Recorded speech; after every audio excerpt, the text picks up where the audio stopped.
Do you want to return to the hypothesis from the beginning in the hope that another kind of result may come to light as we go back over it? I do indeed. If one is, we are saying, aren't we, that we must agree on the consequences for it, whatever they happen to be? Yes. Consider from the beginning, if one is, can it be, but not partake of being? It cannot. So there would also be the being of the one, and that is not the same as the one. For if it were, it couldn't be the being of the one, nor could the one partake of it. On the contrary, saying that one is would be like saying that one is one. But this time, that is not the hypothesis, namely, what the consequences must be if one is one, but if one is. Isn't that so? Of course. Is that because is signifies something other than one? Necessarily. So whenever someone, being brief, says one is, would this simply mean that the one partakes of being? Certainly. Let's again say what the consequences will be if one is. Consider whether this hypothesis must not signify that the one is such as to have parts. How so? In this way. If we state the is of the one that is, and the one of that which is one, and if being and oneness are not the same, but both belong to that same thing that we hypothesize, namely, the one that is, must it not itself, since it is one being, be a whole, and the parts of this whole be oneness and being? Necessarily.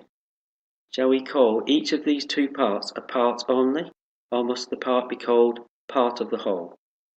Of the whole. Therefore, whatever is one, both, is a whole and has a part, certainly. Now, what about each of these two parts of the one that is, oneness and being? Is oneness ever absent from the being part, or being from the oneness part? That couldn't be. So again, each of the two parts possesses oneness and being, and the part, in its turn, is composed of at least two parts. And in this way, always, for the same reason, whatever part turns up always possesses these two parts, since oneness always possesses being, and being always possesses oneness. So since it always proves to be two, it must never be one. Absolutely. So, in this way, wouldn't the one that is be unlimited in multitude? So it seems. Come, let's proceed further in the following way. How? Do we say that the one partakes of being, and hence is? Yes. And for this reason the one that is was shown to be many? Just so. And what about the one itself, which we say partakes of being? We grasp it in thought alone by itself, without that of which we say it partakes. Will it appear to be only one, or will this same thing also appear to be many? One, I should think. Let's see. Must not its being be something, and it itself something different, if in fact the one is not being, but, as one, partakes of being, necessarily? So if being is something, and the one is something different, it is not by its being one that the one is different from being, nor by its being that being is other than the one. On the contrary, they are different from each other by difference and otherness, of course.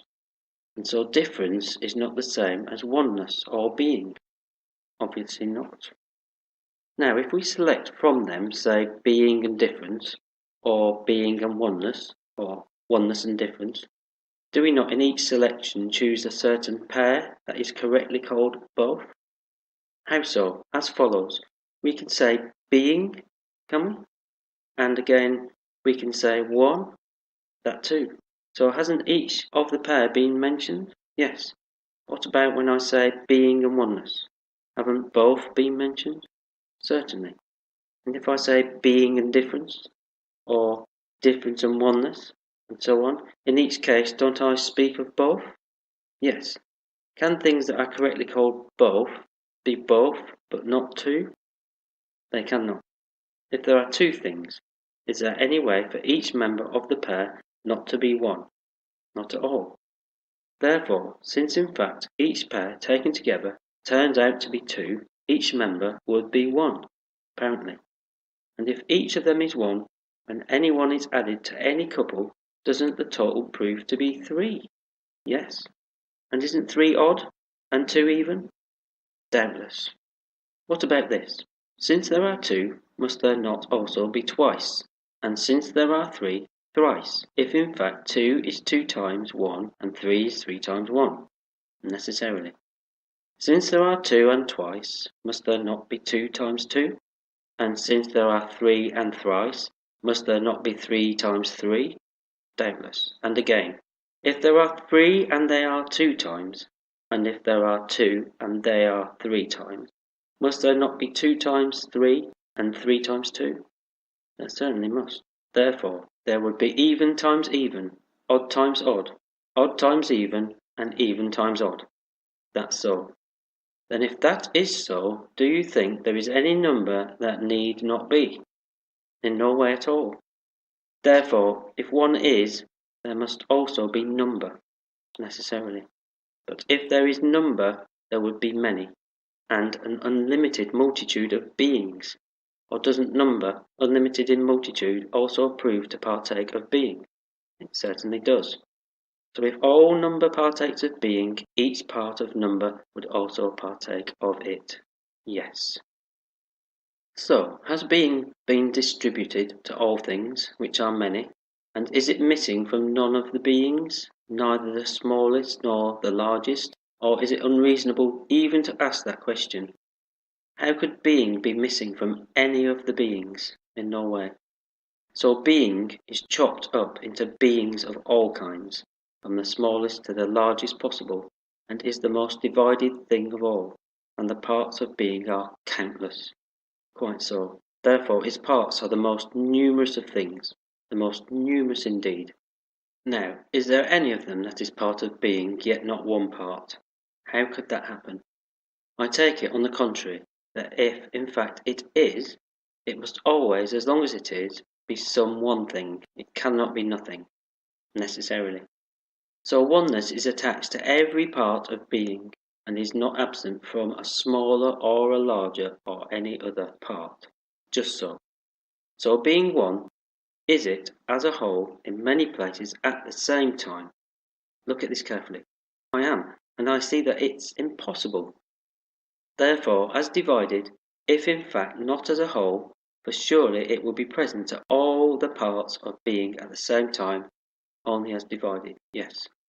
Furthermore, a divided thing certainly must be as numerous as its parts, necessarily.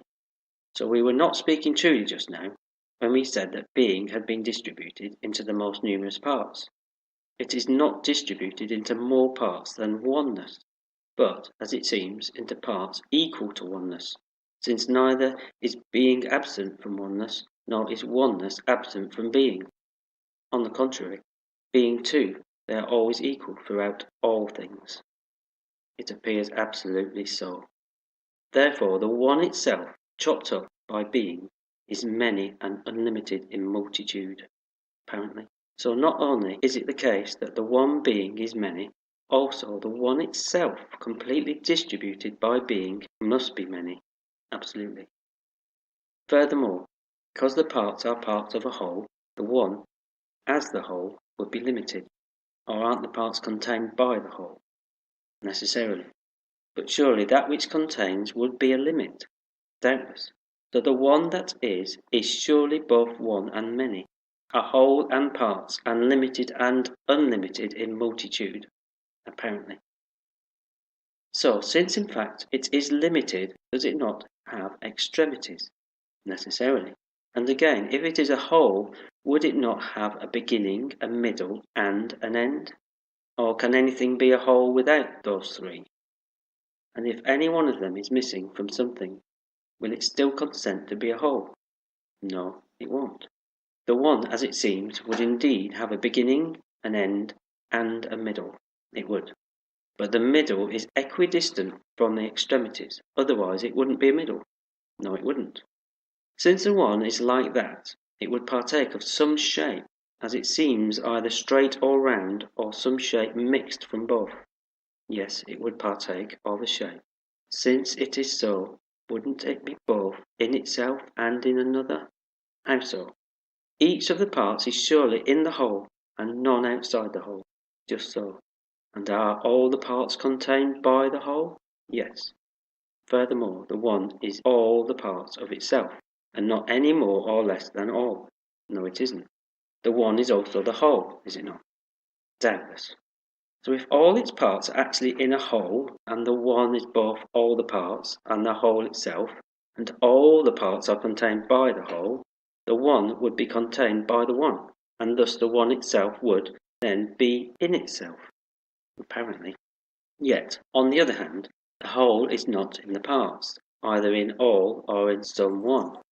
For if it were in all, it would also have to be in one, because if it were not in some one, it certainly could not be in all. And if this one is among them all, but the whole is not in it, how will the whole be still in all? In no way. Nor is it in some of the parts, for if the whole were in some, the greater would be in the less, which is impossible. Yes, impossible.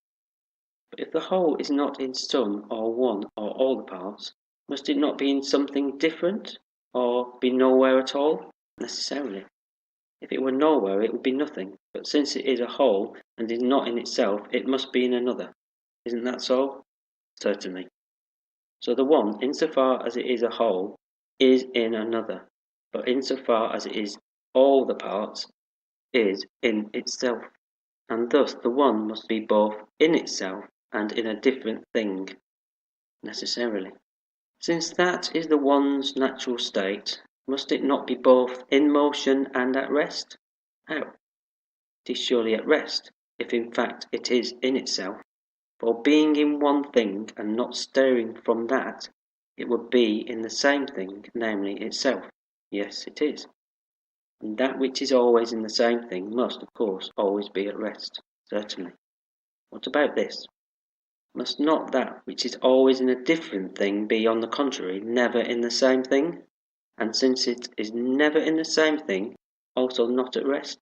And since not at rest, in motion? Just so. Therefore the one, since it is itself always both in itself and in a different thing, must always be both in motion and at rest, apparently. Furthermore, it must be the same as itself and different from itself, and likewise the same as and different from the others, if in fact it has the aforesaid properties. How so? Everything is surely related to everything as follows. Either it is the same or different, or, if it is not the same or different, it would be related as part to whole or as whole to part, apparently. Is the one itself part of itself? In no way. So neither could it be a whole in relation to itself as part of itself, because then it would be a part in relation to itself. No, it could not. But is the one different from one? No, indeed. So it couldn't be different from itself. Certainly not. So if it is neither different nor whole nor part in relation to itself, must it not then be the same as itself? Necessarily. What about this? Must not that which is in something different from itself, the self that is in the same thing as itself, be different from itself, if in fact it is also to be in something different? Seems so to me. In fact, the one was shown to be so, since it is, at the same time, both in itself and in a different thing. Yes, it was. So in this way, the one, as it seems, would be different from itself. So it seems. Now, if anything is different from something, won't it be different from something that is different? Necessarily. Aren't all the things that are not one different from the one, and the one from the things not one? Doubtless. Therefore the one would be different from the others. Different. Consider this. Aren't the same itself and the different opposite to each other? Doubtless. Then will the same ever consent to be in the different, or the different in the same? It won't. So if the different is never to be in the same, there is no being that the different is in for any time. For if it were in anything for any time whatsoever, for that time the different would be in the same. Isn't that so? Just so. But since it is never in the same, the different would never be in any being. True. So the different wouldn't be in the things not one or in the one. Yes, you're quite right. So not by the different would the one be different from the things not one, or they different from it. No, it wouldn't. Nor by themselves would they be different from each other if they don't partake of the different. Obviously not. If they aren't different by themselves or by the different, wouldn't they in fact entirely avoid being different from each other? They would. But neither do the things not one partake of the one. Otherwise they would not be not one, but somehow one. True. So the things not one could not be a number either, for in that case, too, they would not be absolutely not one, since they would at least have number. Yes, you're quite right. And again, are the things not one parts of the one? Or would the things not one in that case too partake of the one? They would. So if it is in every way one, and they are in every way not one, the one would be neither a part of the things not one, nor a whole with them as parts, and in turn the things not one would be neither parts of the one, nor wholes in relation to the one as part. No, they wouldn't. In fact, we said, things that are neither parts nor wholes, nor different from each other, will be the same as each other. Yes, we did.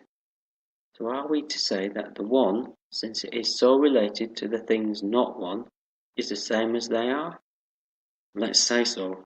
Therefore the one, as it seems, is both different from the others and itself, and the same as the others and itself. It certainly looks that way from our argument. Would the one, then, also be both like and unlike itself and the others? Perhaps. At any rate, since it was shown to be different from the others would surely also be different from it. To be sure. Wouldn't it be different from the others just as they are different from it, and neither more nor less? Yes, why not? So if neither more nor less in like degree, yes.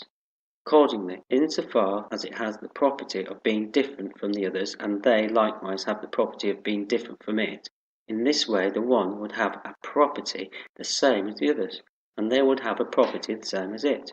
What do you mean? As follows. Do you apply to something each name you use? I do. Now, could you use the same name either more than once or once? I could. So if you use it once, do you call by name that thing whose name it is, but not that thing if you use it many times? Or whether you utter the same name once or many times, do you quite necessarily always also speak of the same thing? To be sure. Now, different, in particular, is a name for something, isn't it? Certainly. So when you utter it, whether once or many times, you don't apply it to another thing or name something other than that thing whose name it is, necessarily. Whenever we say the others are different from the one, and the one is different from the others, although we use different twice, we don't apply it to another nature, but always to that nature whose name it is, of course. So insofar as the one is different from the others, and the others from the one, on the basis of having the property difference itself, the one would have a property not other, but the same as the others. And that which has a property the same is surely like, isn't it? Yes. Indeed, insofar as the one has the property of being different from the others, owing to that property itself, it will be altogether like them all, because it is altogether different from them all. So it seems. Yet, on the other hand, the like is opposite to the unlike. Yes. Isn't the different also opposite to the same? That too. This was shown as well, that the one is the same as the others. Yes, it was. And being the same as the others is the property opposite to being different from the others. Certainly. Insofar as the one is different, it was shown to be like. Yes. So insofar as it is the same, it will be unlike, owing to the property opposite to that which makes it like. And surely the different made it like. Yes. So the same will make it unlike. Otherwise it won't be opposite to the different. So it seems. Therefore the one will be like and unlike the others, insofar as it is different, like, and insofar as it is the same, unlike. Yes, it admits of this argument too, as it seems. It also admits of the following. What is that?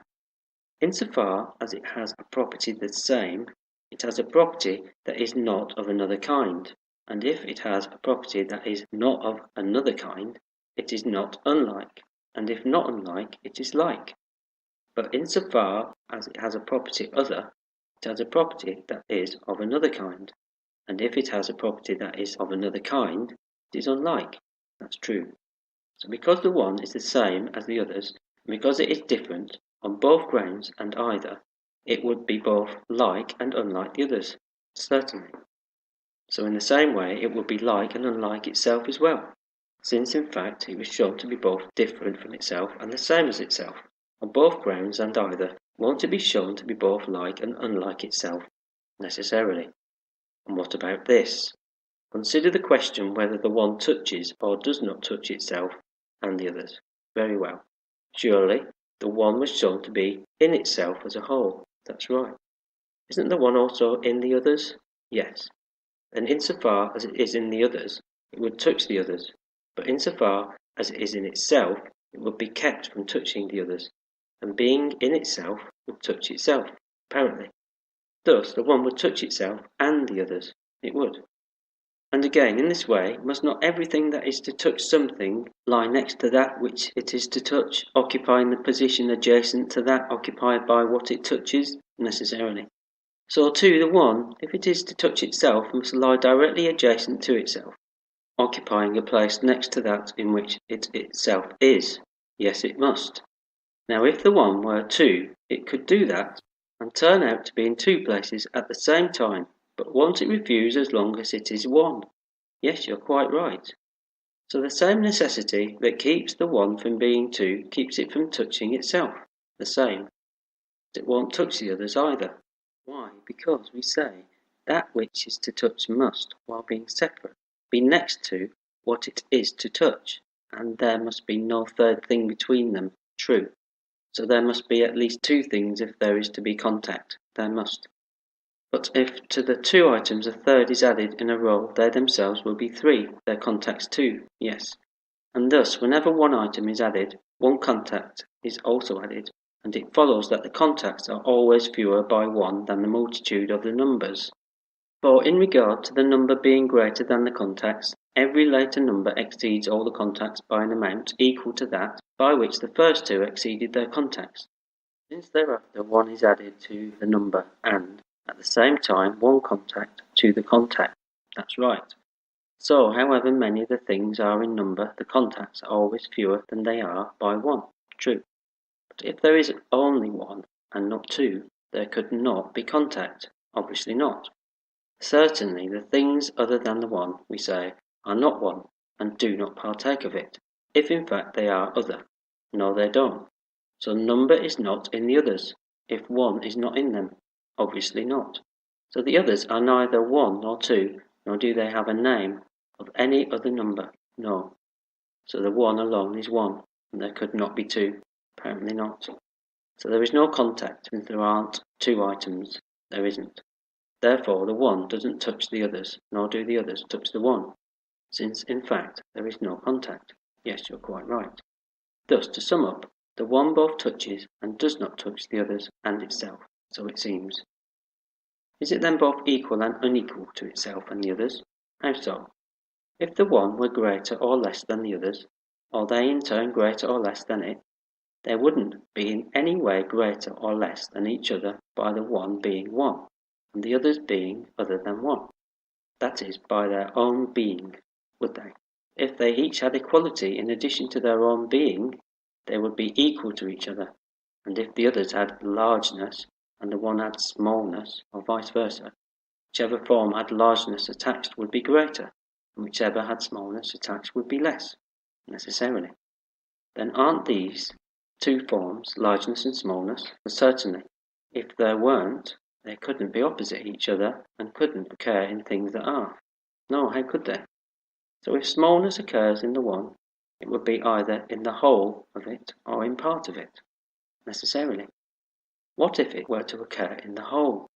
Wouldn't it be in the one either by being stretched equally throughout the whole of it, or by containing it? Quite clearly. Wouldn't smallness then, if it were in the one equally throughout, be equal to it? But if it contained the one, be larger? Doubtless. So can smallness be equal to or larger than something, and do the job of largeness and equality, but not its own? It can't. So smallness could not be in the one as a whole, but in fact it is in the one. It would be in a part, yes. Again, not in all the parts, otherwise it would do exactly the same thing as it did in relation to the whole. It will be equal to or larger than whatever part it is in, necessarily. Therefore smallness will never be in any being, since it occurs neither in a part nor in a whole, nor will anything be small except smallness itself. Seems not. So largeness won't be in the one either, for if it were, something else apart from largeness itself would be larger than something, namely that which the largeness is in. And that too, although there is for it no small thing which it must exceed, if in fact it is large. But this is impossible, since smallness is nowhere in anything true, but largeness itself is not greater than anything other than smallness itself. Nor is smallness less than anything other than largeness itself. No, they aren't. So the others aren't greater than the one, nor are they less, because they have neither largeness or smallness. Nor do these two themselves, largeness and smallness, have in relation to the one their power of exceeding and being exceeded. They have it rather in relation to each other. Nor could the one in its turn be greater or less than these two, or the others, since it has neither largeness nor smallness. It certainly appears not. So if the one is neither greater nor less than the others, it must neither exceed them nor be exceeded by them, necessarily. Now, it is quite necessary that something that neither exceeds nor exceeded be equally matched, and if equally matched, equal, no doubt. Furthermore, the one would also itself be so in relation to itself, having neither largeness nor smallness in itself. It would neither be exceeded by nor exceed itself, but being equally matched would be equal to itself, of course. Therefore, the one would be equal to itself and the others, apparently.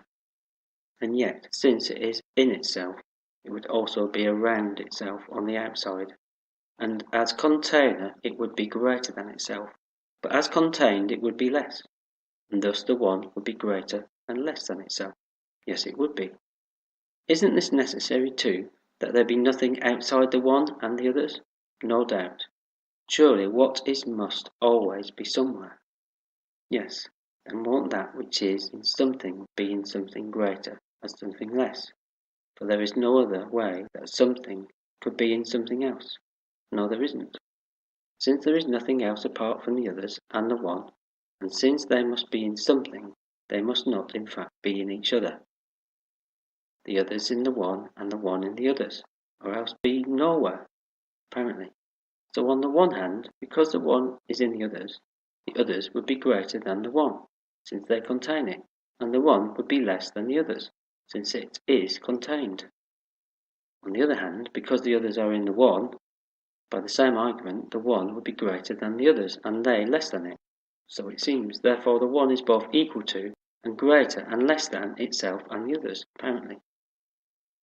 And if, in fact, it is greater and less and equal, it would be of measures equal to, and more and fewer than, itself and the others, since of measures also of parts, doubtless.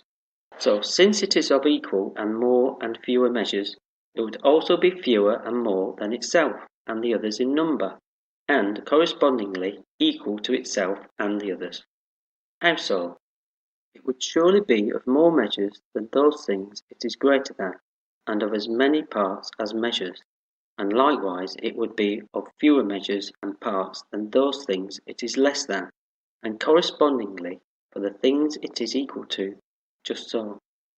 Since it is, then, greater and less than, and equal to itself, would it not be of measures more and fewer than, and equal to itself?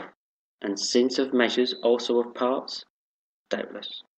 So, since it is of parts equal to itself, it would be equal to itself in multitude.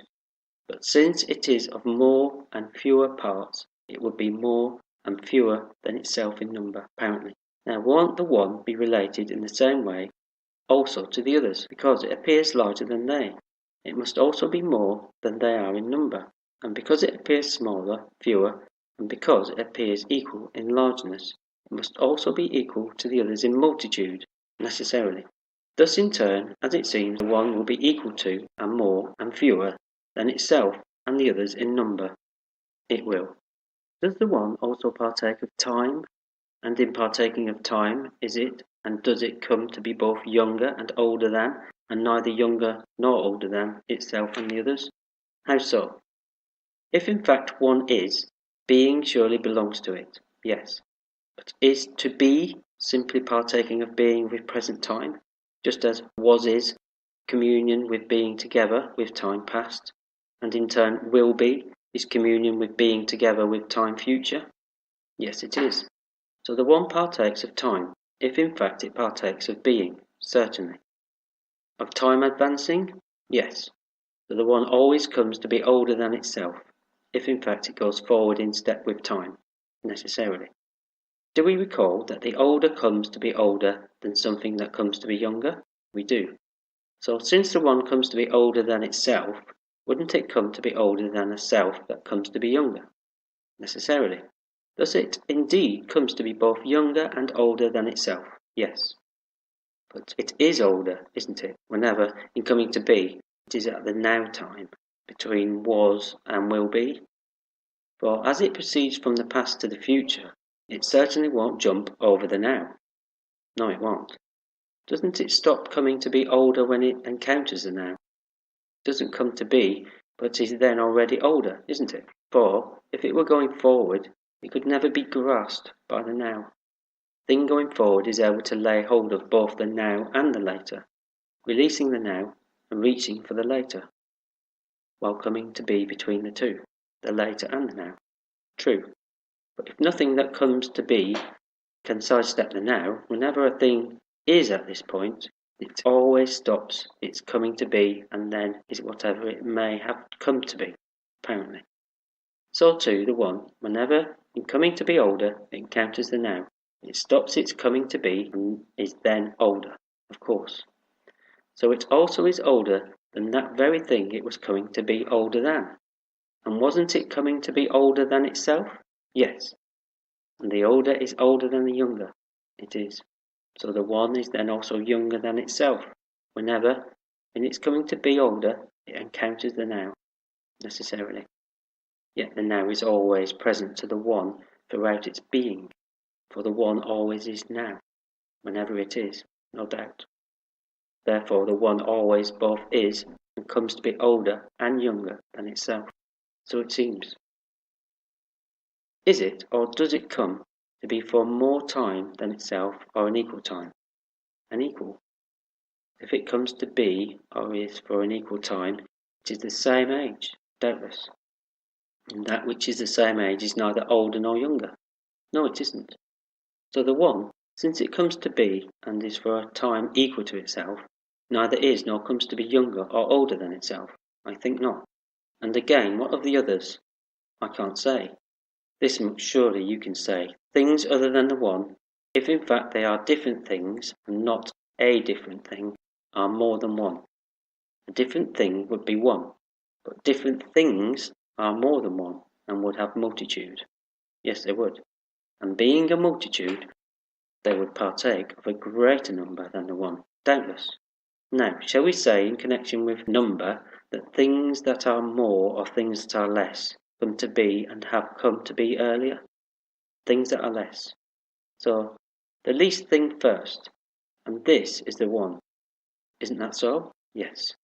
So of all the things that have number, the one has come to be first, and the others, too, all have number, if in fact they are others, and not another. Yes, they do. But that which has come to be first, I take it, has come to be earlier, and the others later, and things that have come to be later are younger than what has come to be earlier. Thus the others would be younger than the one, and the one older than they. Yes, it would. What about the following? Could the one have come to be in a way contrary to its own nature, or is that impossible? Impossible. Yet the one was shown to have parts, and if parts, a beginning, an end, and a middle. Yes. Well, in that case, of all things, the one itself, and each of the others, doesn't a beginning come to be first, and after the beginning all the others up to the end? To be sure. Furthermore, we shall say that all these others are parts of some one whole, but that it itself has come to be one and whole at the same time as the end. Yes, we shall. An end, I take it, comes to be last. and the one naturally comes to be at the same time as it. And so, if in fact the one itself must not come to be contrary to nature, it would naturally come to be later than the others, since it has come to be at the same time as the end, apparently. Therefore the one is younger than the others, and the others are older than it. That in turn appears to me to be so. But again, must not a beginning or any other part of the one, or of anything else, if in fact it is a part and not parts, be one, since it is a part, necessarily? Accordingly, the one would come to be at the same time as the first part that comes to be, and at the same time as the second, and it is absent from none of the others that come to be, no matter what is added to what, until, upon arriving at the last part, it comes to be one whole, having been absent at the coming to be of neither the middle, nor the first, nor the last, nor any other part. True. Therefore the one is the same age as all the others, and so unless the one itself is naturally contrary to nature, it would have come to be neither earlier nor later than the others, but at the same time. And according to this argument, the one would be neither older nor younger than the others, nor the others older or younger than it. But according to our previous argument, it was both older and younger than they, and likewise they were both older and younger than it. Of course. That's how it is and has come to be. But what about its coming to be both older and younger, and neither older nor younger than the others and they than it? Is the case with coming to be just as it is with being, or is it different? I can't say. But I can say this much, at least. If something is indeed older than another thing, it could not come to be still older by an amount greater than the original difference in age. Nor, in turn, could the younger come to be still younger. For equals added to unequals, in time or anything else at all, always make them differ by an amount equal to that by which they differed at first, no doubt. So what is older or younger could never come to be older or younger than what is older or younger, if in fact they always differ in age by an equal amount. On the contrary, something is and has come to be older, and something younger, but they do not come to be so. True. So also the one, since it is older or younger, never comes to be older or younger than the others that are older or younger than it. Yes, you're quite right. But consider whether it comes to be older and younger in this way. In what way? In the way that the one was shown to be older than the others, and they older than it. What of that? When the one is older than the others, it has surely come to be for more time than they. Yes. Go back and consider. If we add an equal time to more and less time, will the more differ from the less by an equal or a smaller fraction? A smaller. So the one's difference in age in relation to the others will not be in the future just what it was at first. On the contrary, by getting an increment of time equal to the others, it will differ from them in age always less than it did before. Isn't that so? Yes. Wouldn't that which differs from anything in age less than before come to be younger than before in relation to those things it was previously older than? Younger? And if the one comes to be younger, don't those others, in turn, come to be older than before in relation to it? Certainly. So what is younger comes to be older in relation to what has come to be earlier and is older. But it never is older. On the contrary, it always comes to be older than that thing. For the older advances towards the younger, while the younger advances towards the older. And, in the same way, the older, in its turn, comes to be younger than the younger. For both, by going towards their opposites, come to be each other's opposite. The younger coming to be the older than the older, and the older younger than the younger. But they could not come to be so, for if they came to be, they would no longer come to be, but would be so. But as it is, they come to be older and younger than each other. The one comes to be younger than the others, because it was shown to be older and to have come to be earlier, whereas the others come to be older than the one, because they have come to be later. And by the same argument, the others too come to be younger in relation to the one, since in fact they were shown to be older than it, and to have come to be earlier. Yes, it does appear so. Well then, Insofar as nothing comes to be older or younger than a different thing, owing to their always differing from each other by an equal number, the one would not come to be older or younger than the others, and they would not come to be older or younger than it. But, insofar as things that came to be earlier must differ from things that come to be later by a fraction, it is always different, and vice versa. In this way they must come to be older and younger than each other, both the others than the one, and the one than the others. Of course. To sum up all this, the one itself both is and comes to be older and younger than itself, and the others and it neither is nor comes to be older or younger than itself or the others. Exactly. And since the one partakes of time and of coming to be older and younger, must it not also partake of time past, future, and present, if in fact it partakes of time? Necessarily. Therefore the one was, and is, and will be, and was coming to be, and comes to be, and will come to be sure. And something could belong to it, and be of it, in the past, present, and future, certainly. And indeed there would be knowledge and opinion and perception of it, if in fact even now we are engaging in all those activities concerning it. You're right. And a name and an account belong to it, and it is named and spoken of, and all such things as pertain to the others also pertain to the one. That's exactly so.